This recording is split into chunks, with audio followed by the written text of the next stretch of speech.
Hi people, this is Gilbert. Welcome to Gilly's Folio. Yes, as usual, first thing first, I am not your financial advisor or expert. இங்கே நான் சொல்கிறது பண்ணுறது எல்லாமே நான் own எக்ஸ்பீரியன்ஸ்லேயும் own நாலேஜில் தான் share பண்ணுறது. இதை பார்த்து நீங்கள் பண்ணிங்கன்னா I am not responsible for your profit R losses. Okay, நேற்று வீடியோவில் பார்த்தது வந்து கோல்டு வர்சஸ் பிட்காயின்னு பார்த்தோம். அதாவது கோல்டும் பிட்காயினும் பிட்காயின் எப்படி கோல்டு சார்ட்டை ஃபாலோ பண்ணி 15 இயர்ஸில் பண்ணதை அது 10 இயர்ஸில் எப்படி அச்சீவ் பண்ணுச்சுன்னு பார்த்தோம். இன்றைக்கி ஒரு இன்வெஸ்டராக நமக்கு தெரிஞ்சிருக்க வேண்டிய முக்கியமான சார்ட் என்ன அப்படின்னா அந்த டிஎக்ஸ்ஒய், அதாவது யூஎஸ் டாலர் இண்டெக்ஸ் அப்படிம்பாங்க. இந்த யூஎஸ் டாலர் இண்டெக்ஸுங்கிறது என்னதுன்னா, இந்த சார்ட் எதை குறிக்குது அப்படின்னா டாலரோட ஸ்ட்ரென்த்தை இந்த சார்ட்டை வச்சு தான் முடிவு பண்ணுவாங்க. இந்த சார்ட் அப் ட்ரெண்டில் போகுது அப்படின்னா டாலர் வந்து ஸ்ட்ரென்த்தனாக இருக்குது, பீப்புள்லாம் டாலரை நம்புகிறாங்க அப்படின்னு அர்த்தம். இந்த சார்ட் டவுன் ட்ரெண்டில் போகுது அப்படின்னா பீப்புளெலாம் டாலரை வந்து ஒரு அசட்டாக கன்வெர்ட் பண்ணிக்கிறாங்க அப்படின்னு அர்த்தம். Simple as it is. எப்போ கரன்சியாக டாலராக ஹோல்ட் பண்ணணும், எப்போ அசட்டாக ஹோல்ட் பண்ணுங்கிறத வந்து இந்த சார்ட்டு தான் முடிவு பண்ணும். ஓகே, எப்போல்லாம் இந்த சார்ட் அப் ட்ரெண்டில் இருக்கோ அப்போல்லாம் வந்து stock market, crypto market, risky assets இதெல்லாம் வந்து டவுன் சைடில் போகும். எப்போல்லாம் இது வந்து டிஎக்ஸ்ஒய் டவுன் ட்ரெண்டில் போதோ அப்போல்லாம் ஸ்டாக்கு கிரிப்டோலாம் வந்து அப் சைடில் போகும். ஸோ இது உங்களுக்கு ஈஸியாக புரிய வைக்கிறதுக்கு நான் எக்ஸாம்பிள் சார்ட் பிட்காயின் சார்ட்டோட காட்டுறேன். எஸ், இது வந்து பிட்காயின் சார்ட்டு. ஓகே, பிட்காயின் இது வரைக்கும் 3 சைக்கிள் பார்த்துருக்கு. ஓகேவா, ஃபஸ்ட்டு சைக்கிள் வந்து எங்கே ஆரம்பிச்சிருக்கு அப்படின்னா மார்ச் 17 ஆரம்பித்து டிசம்பர் 17 முடிஞ்சிருக்கு. ஓகே, இது ஏறின டைமில் இந்த சார்ட்டில் இது இறங்கியிருக்கும் பாருங்கள்.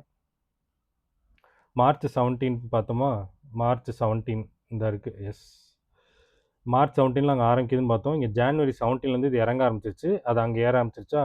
பாட்டம் ஆனது அங்கே டிசம்பர் 17 பார்த்தோம். இங்கே பாட்டம் ஆனது திரும்ப ஏற ஆரம்பிச்சது எங்கே இருந்து பிப்ரவரி ஜான்வரி 18 ஏற ஆரம்பிச்சிருச்சு. ஸோ இது டாப் ஆனதும் இது ஏற ஆரம்பிச்சிடும், இது ஏற ஆரம்பிச்சதும் இது இறங்க ஆரம்பிச்சிடும். ஸோ ரெண்டும் ஆப்போசிட்டாக ரியாக்ட் பண்ணும்.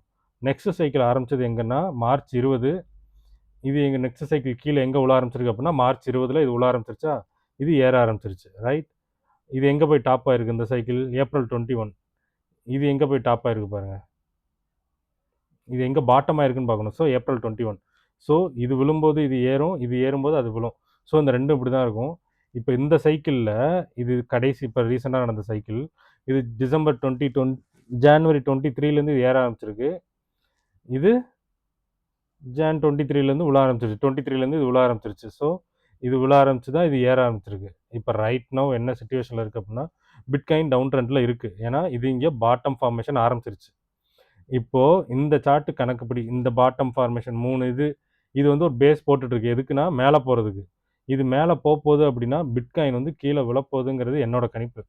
ஓகே, ஏன்னா இது வரைக்கும் இப்படி தான் நடந்திருக்கு. ஸோ இதோட அப் ட்ரெண்ட் கொஞ்சம் இருக்குது அப்படின்னா பிட்காயினுக்கு இது இன்னும் கொஞ்சம் கீழே விழப்போகுது, எவ்வளோ விழப்போகுங்கிறது வந்து தெரில.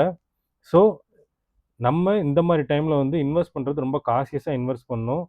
ஸோ ஒரு இன்வெஸ்டராக யூஎஸ் டாலர் இண்டெக்ஸையும் இதையும் இன்வெஸ்டரையும் நீங்கள் வந்து கண்டிப்பாக தெரிஞ்சு வச்சுருக்கிறது ரொம்ப ரொம்ப முக்கியம். S, okay. ஸோ கிரிப்டோ மட்டும் இல்லை, ஸ்டாக் மார்க்கெட் இதை விட இன்னும் ஸ்ட்ராங்காக விழுங்கிறது என்னோட கணிப்பாக இருக்குது. அதனால தான் இப்போ நான் மெயினாக ஹோல்ட் பண்ணுறது வந்து கோல்டையும் பிட்காயினில் கொஞ்சம் லைட்டாகவும் கிரிப்டோவில் கொஞ்சம் லைட்டாகவும் இருக்கேன். ஸோ ஹெவியாக இருக்கிறது கோல்டு பக்கமாக தான், நான் கோல்டாகவும் கேஷாகவும் தான் நிறையா வச்சுருக்கேன். அது என் கில்லிஸ் போலியோ பார்த்தா உங்களுக்கு தெரியும். ஸோ டாலர் இண்டெக்ஸ் வந்து இங்கே ஸ்ட்ரென்த்தன் ஆக போகுது, ரிஸ்கி அசட்லாம் விழப்போகுது, எஸ்பெஷலி ஸ்டாக்கும் பிட்காயினும். So be careful while you are investing. Thank you, by.